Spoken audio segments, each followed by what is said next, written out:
Hello, Andrew here.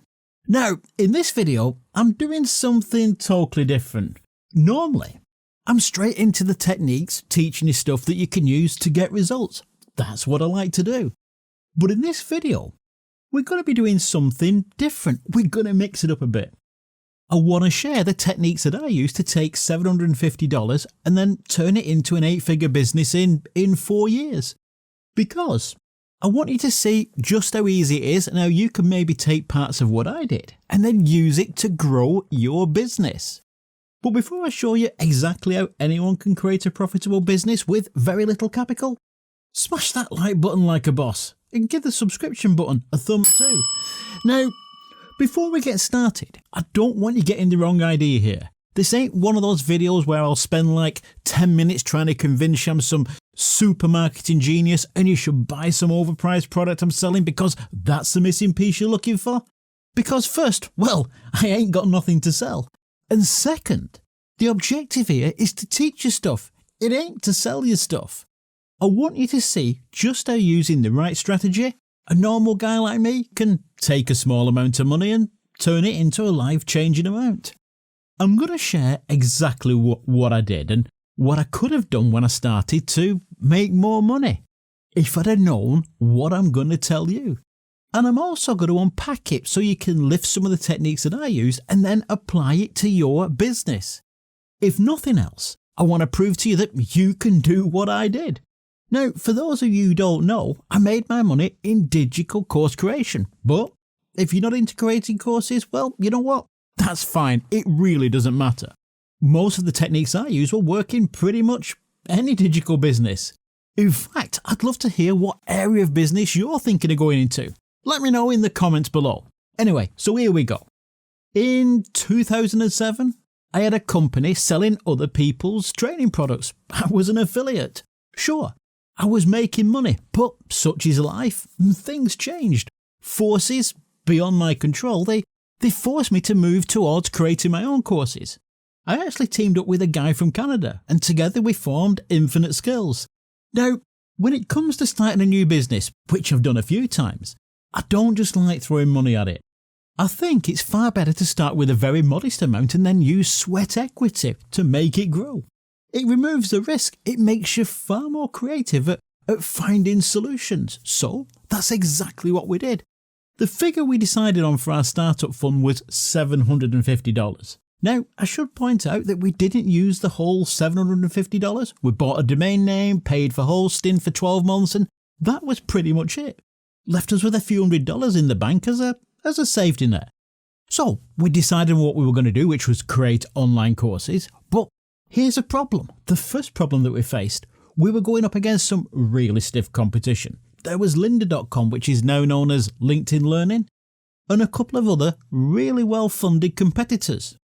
Creating courses to compete with them head-to-head would be expensive. Trying to go head-to-head with a big, well-funded, established business, well, it would have ended really badly for us, and I didn't fancy playing that game. The business model, just so you've got some context here, was we'd find an author, a topic expert, and then we'd work with them to create a course. And at that point, we'd do all the marketing, and in return, the author would get a share of the profits, plus an initial payment for creating the course. Bare minimum to sign up an author and then pay and fund a course, you're looking at 10 to 20 grand. And just having a couple of courses ain't gonna make you a player. These competitors, our competitors, had hundreds of courses.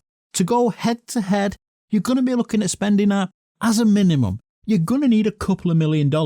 We only had $500 left in the bank. This is where you've got to think outside the box. Being an entrepreneur, it's all about thinking outside the box. So here's the first rule, your first takeaway. Know how to use your competitors to your advantage. The biggest problem when you're starting selling anything is knowing what the market wants. And this still applies today. It ain't changed one bit. In fact, it's not just courses this applies to, it's any product you can think of.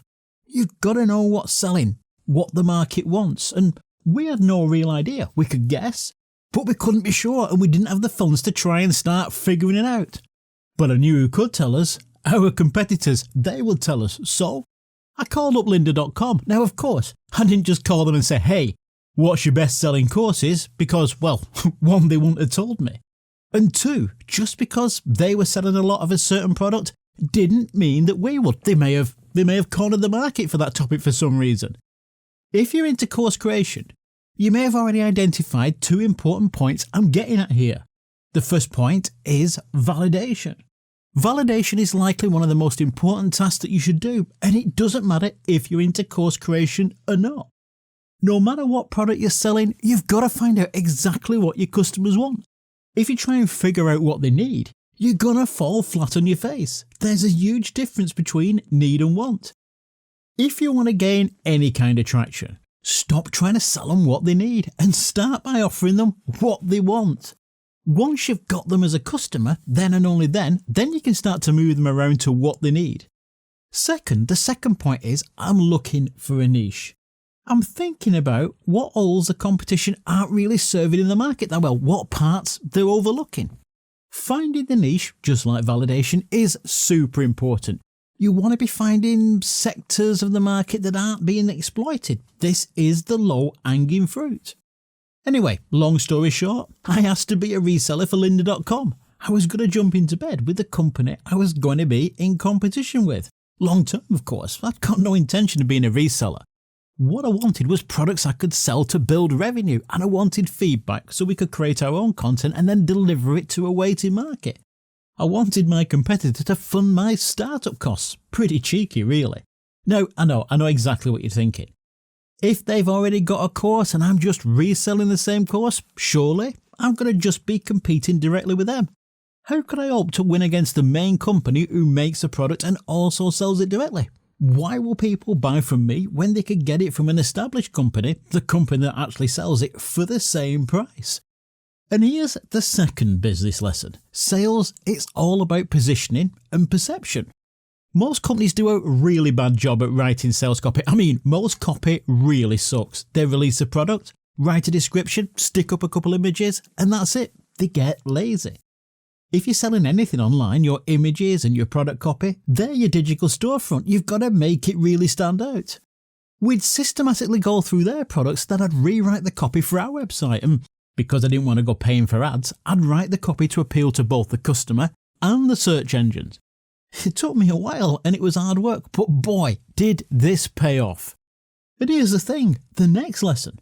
Most people, they totally ignore the power of organic search. They're fixated on driving traffic using paid Facebook or Instagram ads, which is fine if you've got money in the bank and you're happy to try and outbid everyone else with how much you're willing to spend on ads.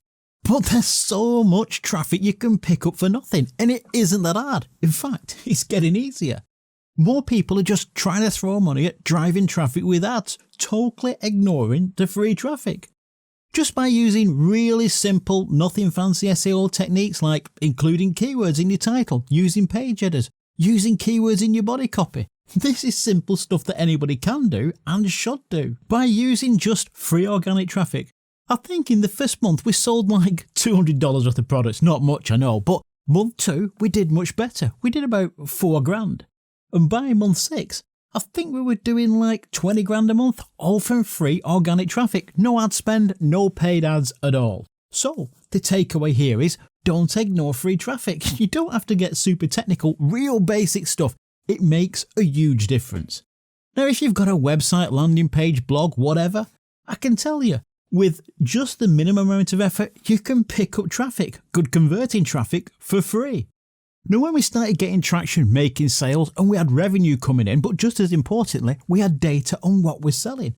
What we did next was we started creating our own courses for the titles that were selling well.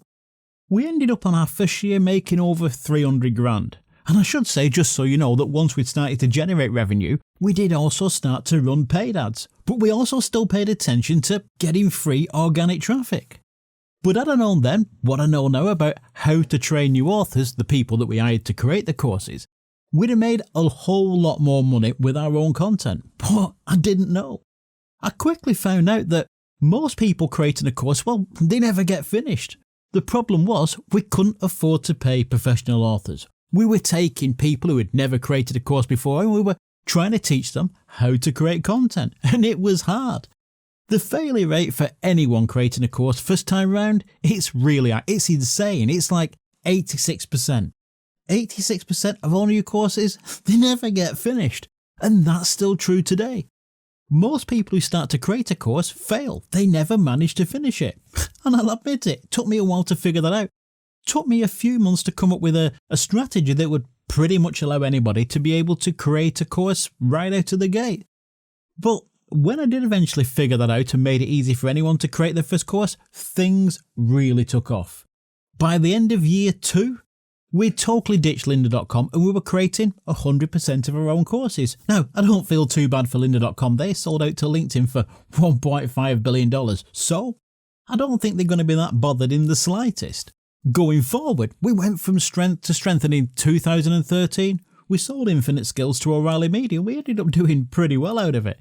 Now, the point I'm trying to get across here is just because you're starting small doesn't mean you can't grow. In fact, I've already done a video that goes into detail on how to start small without putting in a lot of your own money. And I'll put a link below if you want to check that out. But make no mistake, the success of my company wasn't down to any fancy techniques or super slick marketing. It was validation, finding what the market wants and then giving it to them. Looking for areas that we could dominate. It's as simple as that. It's still as simple as that. There's no fancy course of slick marketing that's going to save you if you're not delivering what the market wants. You've got to have a plan and you've got to put effort in to validate the market. You've got to validate your customers and find niches that you can totally dominate. If you do this, growing a successful business, well, let me tell you, it's within anybody's reach. Anyway, I hope you've enjoyed this lesson. If you did, give me a thumbs up. And if you want to hear more from me, you know what to do. Subscribe so you don't miss out. Oh, and remember to hit the little bell thingy so you get notifications when I release new content. Well, that's it. I hope you've learned something. So until next time, bye for now.